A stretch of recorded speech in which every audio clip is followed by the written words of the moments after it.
Okay बेटा, आज हमने बड़ा इम्पॉर्टेंट टॉपिक स्टडी करना है जिसका नाम है रेजोल्यूशन ऑफ फोर्सेस।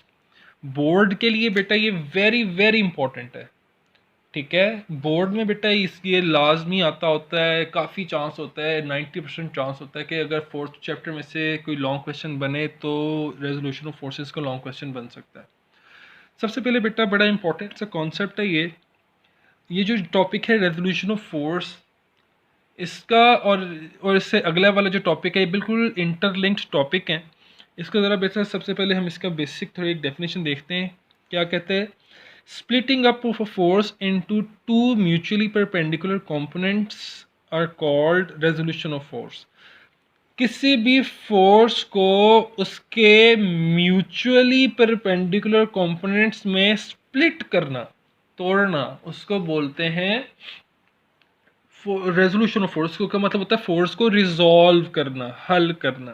ठीक है, अब बेटा गौर से देखो, अब कोई भी हमारे पास जो वेक्टर होता है ना, इसमें सबसे पहले इसके उस वेक्टर क्वांटिटी के या फिर उस वेक्टर के graphical representation of that vector quantity जो होती है, जो वेक्टर होता है उसके कुछ कंपोनेंट्स होते हैं जिनको हम परपेंडिकुलर कंपोनेंट्स कहते हैं। अब ये परपेंडिकुलर कंपोनेंट्स क्या होते हैं, इनका क्या कॉन्सेप्ट है बेटा, इधर देखो। एज्यूम करो कि बेटा मेरे पास कोई भी एक वेक्टर है। ठीक है, अब ऐसा वेक्टर जो होता है, इस वेक्टर के अगर मैं देखूं, अगर मैं इस वेक्टर का दो मज़ीद वेक्टर्स के ज़रिए इस वेक्टर को बनाने की कोशिश करूं और वो दो ऐसे वेक्टर्स हों जिनमें से एक वेक्टर एक्स एक्सिस के लॉन्ग हो और एक वेक्टर वाई एक्सिस के लॉन्ग हो, तो बेसिकली मैं कह सकता हूं कि इस वक्त हेड टू टेल रूल के मुताबिक ये एक वेक्टर के साथ इसके हेड से अगले वेक्टर की टेल मिल रही है और इन दोनों को सम करके थर्ड वेक्टर बनाया जा रहा है जो कि इन दोनों का रिजल्टेंट वेक्टर है। ठीक है, तो बेसिकली हो क्या रहा है कि मैंने इस एक वेक्टर को दो नए वेक्टर्स के अंदर डिवाइड कर लिया, इनको तोड़ लिया।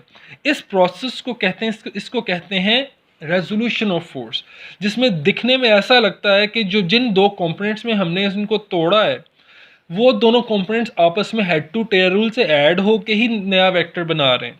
ठीक है, तो इस प्रोसेस को हम रेजोल्यूशन ऑफ फोर्स या रेजोल्यूशन ऑफ वेक्टर्स बोलते हैं। ठीक है, अब इनको ये जो दो कंपोनेंट्स बने इनको परपेंडिकुलर कंपोनेंट्स क्यों कहते हैं? क्योंकि इनके दरमियान यहाँ पर जो एंगल बनता है ये 90 डिग्री का बनता है।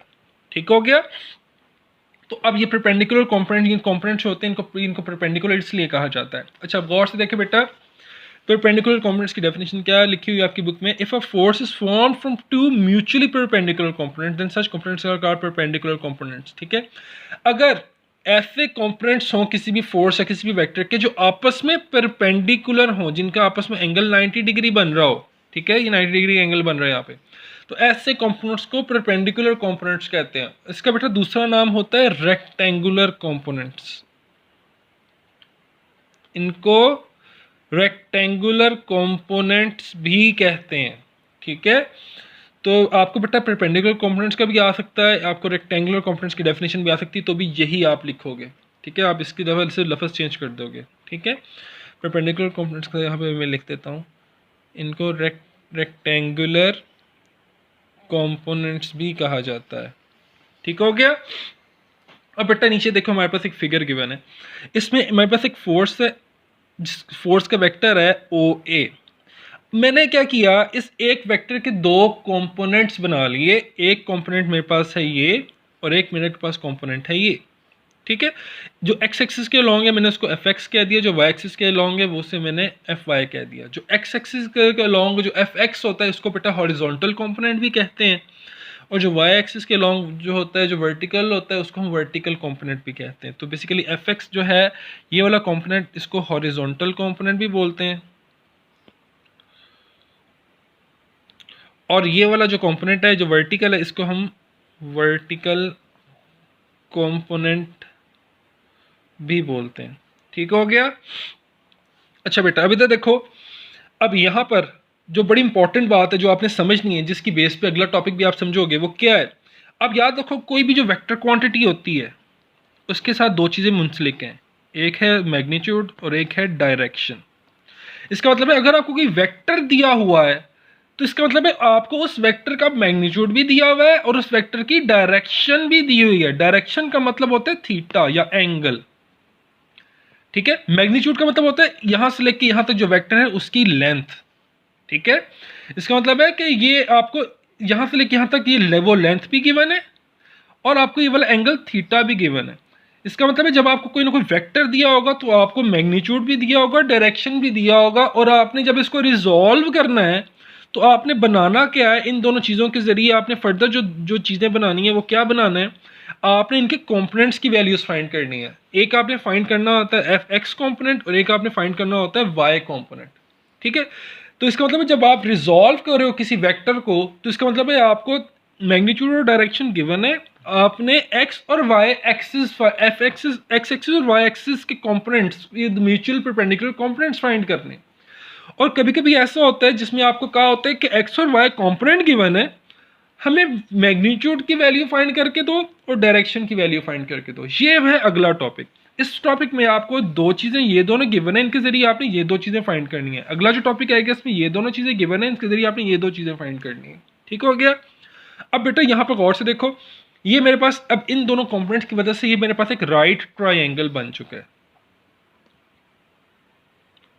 ये ओ ए बी एक राइट ट्राइंगल है मेरे पास, ठीक है ना। ट्राइंगल ओ ए बी जो है ये क्या है, एक राइट ट्राइंगल है। अगर ये राइट ट्राइंगल है तो बेटा हम क्या कर सकते हैं, हम इस राइट ट्राइंगल के जरिए हम इस पर ट्रिग्नोमेट्रिक रेशियोज की वैल्यू निकाल सकते हैं। इस वक्त मुझे चाहिए एफ एक्स और एफ वाई। मुझे इस चीज़ का भी पता है, एफ की वैल्यू के, एफ के मैग्नीट्यूड का भी पता है और इसकी डायरेक्शन का भी पता है, ठीक है। अब इधर गौर से देखो, अगर हम गौर से देखें इस फिगर को, इस फिगर के मुताबिक ये मेरे पास जो वेक्टर ओ ए है या वेक्टर एफ है, ये बन रहा है by the addition of O B and B A, ठीक है। तो मैं कह सकता हूं O B plus B A is equal to O A. Head to tail rule के मुताबिक ये चीज बन रही है, ये बना है by head to tail rule, ठीक है। अगर मैं वैल्यूज पुट करूं तो मेरे पास ओ ए की जगह एफ आ जाएगा, ओ बी की जगह एफ एक्स आ जाएगा और बी ए की जगह एफ वाई आ जाएगा। तो मेरे पास ये बन गया F equal to F X plus F Y. अब इस इक्वेशन में मुझे चाहिए एफ एक्स और एफ वाई चाहिए बेसिकली, ठीक है। तो हमने क्या किया, इस राइट ट्रायंगल में ट्रिग्नोमेट्रिक रेशियोज लगा दी। ये मैंने आपको प्रीवियस लेक्चर में मैंने आपको ट्रिग्नोमेट्रिक रेशियोज को एक्सप्लेन किया था कि साइन थीटा, कॉस थीटा और टेंजेंट थीटा क्या होते हैं। तो अब गौर से देखो बेटा, मुझे चाहिए एफ एक्स की वैल्यू और एफ वाई की वैल्यू, मुझे एफ पता है। तो मैंने सबसे पहले एक ऐसा ट्रिग्नोमेट्रिक रेशियो लगाना है जिससे मुझे एफ एक्स मिल जाए या एफ वाई मिल जाए। तो सबसे पहले हमने लिखा कॉस थीटा। कॉस थीटा के फॉर्मूला होता है बेस ओवर हाइपोटेनियस। हाइपोटेनियस मुझे पता है, बेस मुझे चाहिए, थीटा मुझे ऑलरेडी पता है, ठीक है। तो कॉस थीटा बराबर आ जाएगा base over hypotenuse O B over O A, O B over O A, और वैल्यूज पुट करूँ ओ बी और ओवे की क्या हो जाएगी, एफ एक्स ओवर एफ, ठीक है। ये मेरे पास आ गया F x over F. Theta मुझे पता है, एफ मुझे पता है, तो एफ एक्स की वैल्यू मैं इजीली फाइंड कर सकता हूँ। क्योंकि थीटा पता है तो कॉज ऑफ थीटा की वैल्यू से मुझे यहाँ का भी पता चल जाएगा, एफ मुझे भी पता है। तो इसका मतलब है कि मैं रीअरेंज करूँ तो एफ डिवाइड और इधर आके मल्टीप्लाई हो जाएगा, तो एफ एक्स की इक्वल टू हो जाएगा एफ कॉस थीटा। तो मैं अगर एफ और थीटा की वैल्यू पुट करूँ तो मुझे x component of the force, मतलब यहाँ इस लेंथ का पता चल जाएगा, ठीक है। नेक्स्ट है मुझे चाहिए एफ वाई, और ये मुझे एफ वाई की वैल्यू, ऐसा मुझे फॉर्मूला चाहिए जिसमें एफ वाई भी हो और एफ भी हो।